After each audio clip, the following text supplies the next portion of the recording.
Hey guys, and welcome to Dan-gler's Sea Fishing.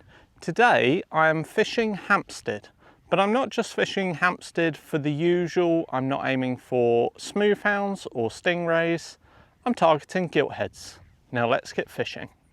Daddy's going fishing. Not again. Got a new rod and I got a new line. Got a boat, it's just about time to head on out to my favorite spot. It's just about fishing time. Bee bye, bicky bye, bicky bye, bo, bicky bye, bicky bye, bicky boo. Bee bye, bicky bye, bicky bye, bo, bicky bye. So guys, as I said, today I am targeting giltheads. I don't normally go to venues that require, a huge walk or are quite difficult to get to, but I wouldn't normally come down here to target the Smoothounds because I can get them any other place.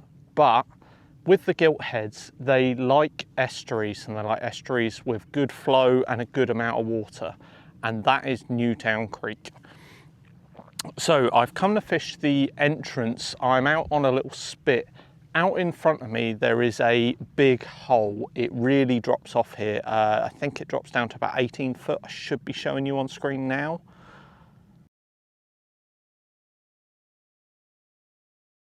And I'm hoping that I can sort of trot my baits into that hole, and then that should be where the fish are holding up, because that's where all this water that's coming through, you're going to end up with loads of food and everything being dropped into there. So I've come to fish that hole in particular. My tactics, I've got two different rigs. They're both using size 2 hooks. So I've got a 2-hook clip down. I'm just going to pop that upstream and let it roll down until it ends up in a little spot that it holds. And then I've got a running ledger with size 2 pennel hooks on it. So I'm going to start with just using single ragworms on each. So as well as ragworm, I have some peeler crabs and I have some mussels, and I'm going to use them on the running ledger. So I'm going to make up a bit of a cocktail sausage on my baiting tool, and then I'm going to put that on, and I'm going to show you how to do that. So the mussels, they're just cooked mussels that I've got from the supermarket. They're nothing complicated. Ideally you would prefer fresh, but I didn't have that option, so I just grabbed what I had in the freezer. So I've just cut them in half, as you can see, and then I'm just going to thread them onto my baiting tool, and I probably want 3 in total. So just we'll say 4. So I'm gonna go with 4 halves, like so. Then what we're going to do is we're going to use 1/4 of a crab just on the top here, and then we're going to bait it all together. So with our peeler crab, we're just going to take the shell off as best we can. So I'm going to take all the legs off, and I'm going to take the claws off. I'm going to keep the claws, but I'm just going to get rid of the legs. So there we are, just peeled the crab. You've got a nice soft crab. I haven't worried about taking every bit of shell off, just as much as possible so that we can get access to it. And I'm just going to use a small piece of this to whip up with our mussels.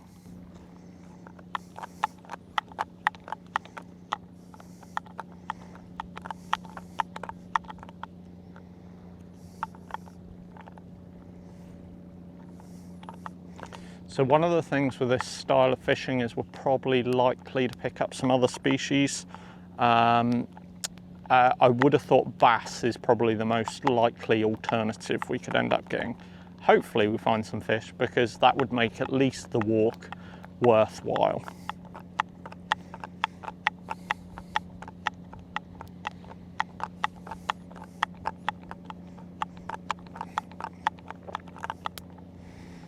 And there is my bait all baited up, ready to go, and I'm now going to pop that on the running ledger and pop that out. So there we are. There's our running ledger ready to go with just size 2 hooks on.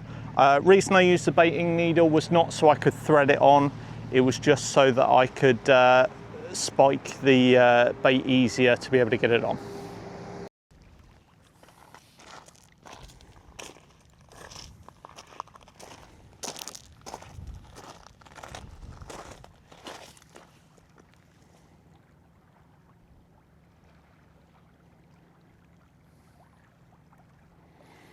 So I've just cast that out. It's got a 3-ounce lead on. It takes ages to hit the bottom, so it is really deep here. But I'm just going to let that trot downstream until it sort of stops pulling quite so hard. And then I'm just going to pop that on a light ratchet. So those that watched my last video, you will notice that I've got my tripod. Luckily, it survived pretty well. There was a bent bar just on one of the things where it came down on the concrete. But apart from that, it survived pretty well. So that's a bit of credit where credit's due. If you haven't watched my last video, go back and watch that one first. It was a brilliant video. Well, the fishing didn't start too well, but it ended pretty well. I won't say any more. So yeah, it's been about, I don't know, a week or so since that last one. No, I suppose, yeah, almost a week. Yeah, I'm still buzzing, which is always good. I mean, you can get stingers down here, but that's not why I come here. So I have also brought with me today, I've brought myself my spinning rod, just to see if I can try and work something out. I have actually seen the odd fish sort of surfacing around here, so I'm just going to have a little play with a little sand eel imitation lure and see if we can find something on the spinning rod as well. So the spinning lure the lure that I'm going to try on the spinning rod is just a weedless sand eel lure, 15 gram. And I'm going to flick that out, flick it over that hole and see if we can get anything.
Hey, we've got a fish.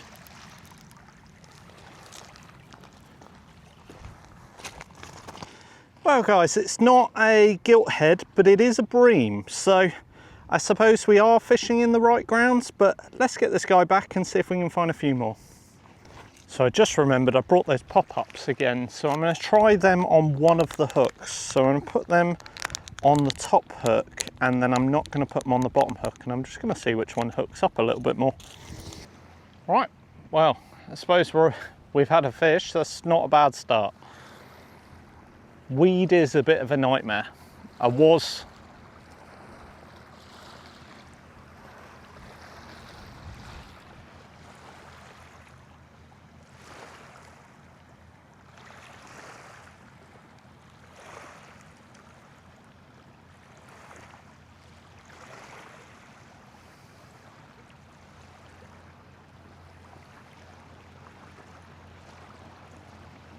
I think there might be weeds sliding down the line at the moment.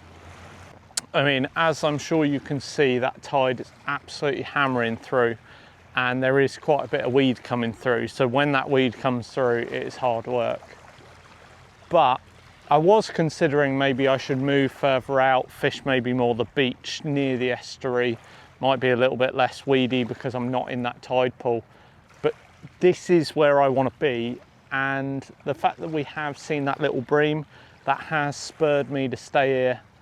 I mean, I think what I'll do is I'll just fish a little bit closer in. Ooh.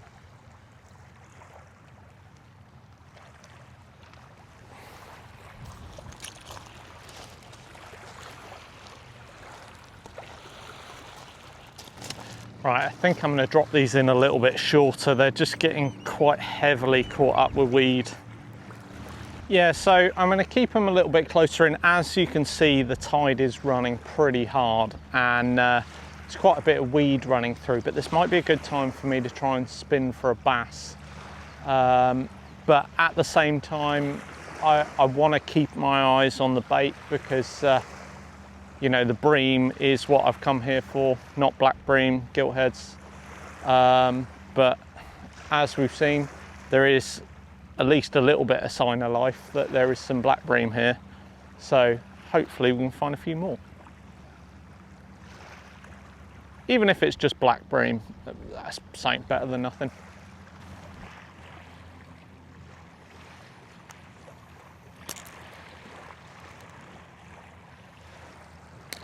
Ooh.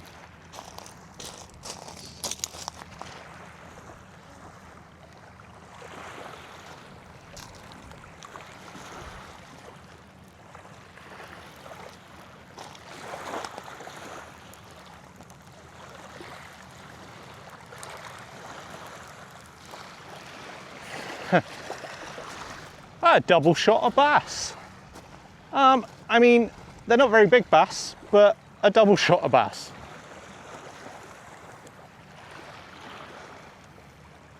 These are normally the ones that I end up getting spiked on, so.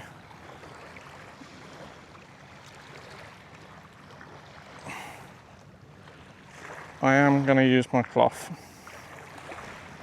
Yeah, so there you go, guys. Just some little bass. I'm going to get these guys back nice and quick. Swam away immediately. Well, that proves nothing because both the pop-up and the other one caught that time. Oh.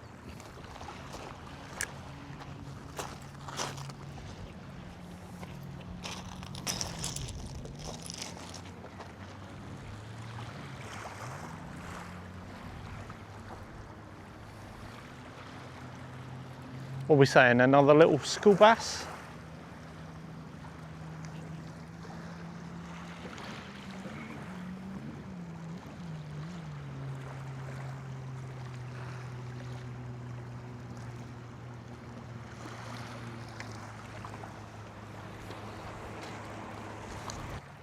So because of the conditions, it is a bit hard to fish right out, which is where I want to be for the gilt heads. So I've got one just close in on the far side, and this one's close in on this side. But what I'm going to do is I'm just going to keep playing with a lure for a little bit, just into that turbulent area, just to see if there's a bass out there. So there we are, there's the next bait to go out on the bigger one. I'm just going to pop that in the verges. Gilthead, quite like bass, will come into the edges hunting for crabs and mussels and everything. So it's quite similar tactics to bass when you're trying to find a gilthead, especially if it's in the estuaries. So my plan today is to fish over the high. So 2 hours before and 2 hours after are the best times to be targeting giltheads. So if we don't have much interest by the time that it comes to the top of the tide, what I might do is I might move around the corner and just belt some out over the beach and see if we could possibly find a stingray or a smoothound.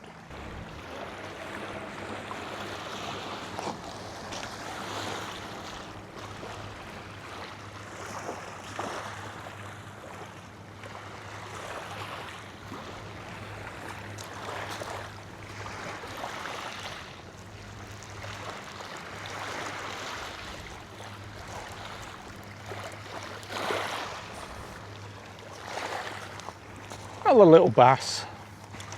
So these little guys, they, I mean, apart from being perfect imitations of their adults, they are so spiky. They've got these little spikes on the gills there, as well as this really spiky dorsal fin.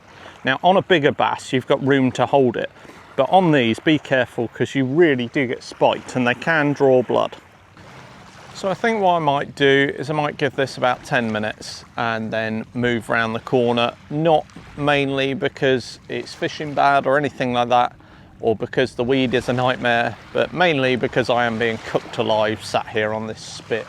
There's not much shelter on here, and unless it was fishing like really good fishing, I think I'm probably just going to, it's not worth the cooking yourself alive. I may as well head over, shelter under the trees a little bit. We'll see if we can find a Smoothound. So I've just moved back round the corner and now we're going to try and target some Smoothounds. So let's have a go for them now. So what I'm going to do is I'm going to use 2.0 pulley pennels on both rods, but one of the rods I'm going to use a ragworm sausage, and on the other rod I'm going to be using crab. So one thing I will be doing is I will be setting my drag nice and loose because I don't fancy losing my rods today.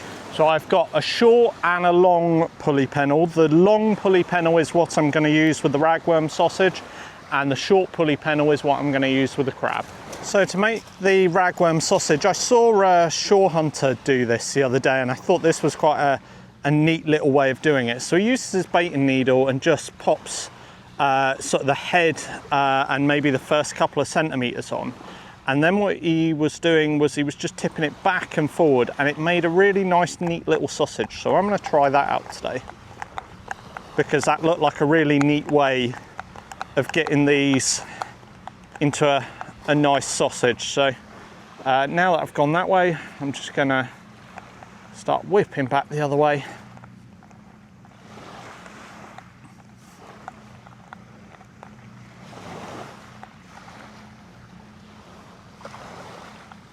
Surely we can't have two stingrays, one in each video, but we'll try.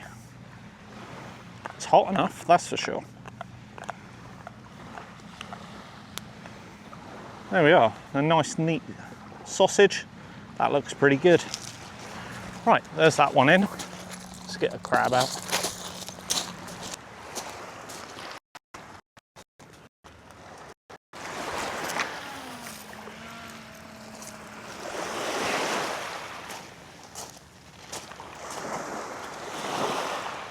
So there we are, a couple of baits in the water.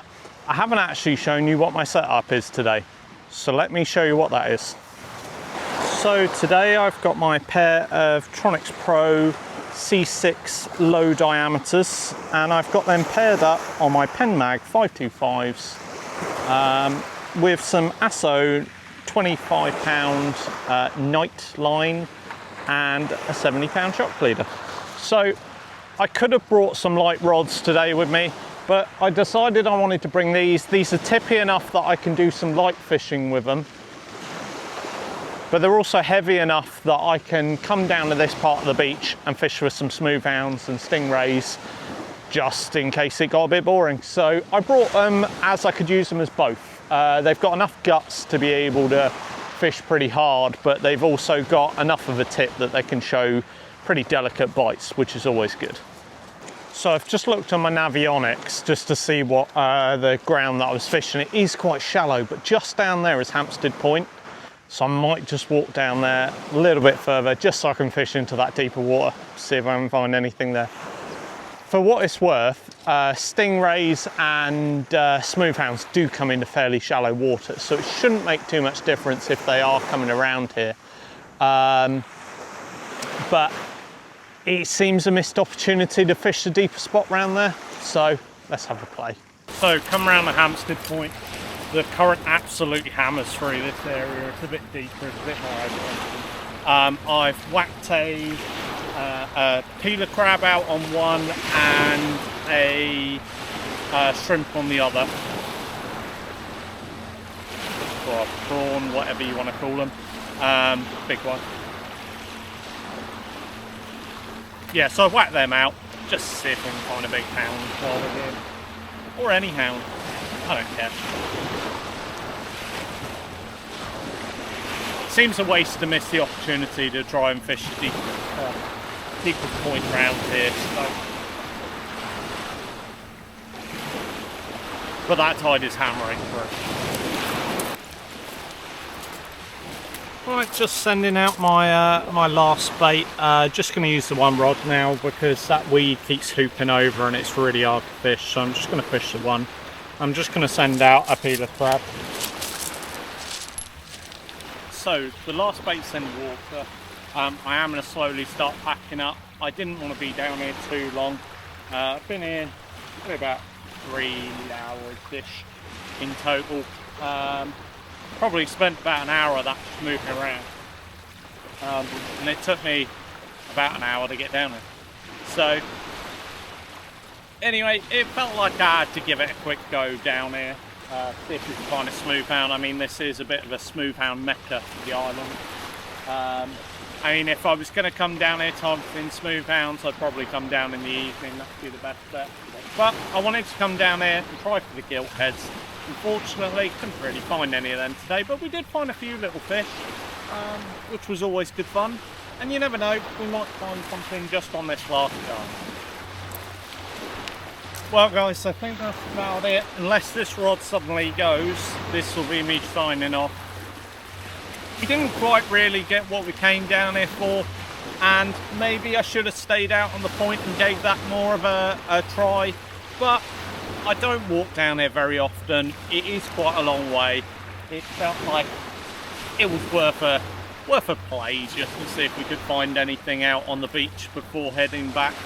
But we've only been here about 3 hours or so, and yeah, it's not been too bad. It's been blooming warm, but it's yeah, we had a couple of little bass, and then we had that little bream as well. So I mean, it's not a blank, but it's not quite the target that we were going for. Anyway, if you are enjoying my videos, please don't forget to like and subscribe, and until the next video, see you then.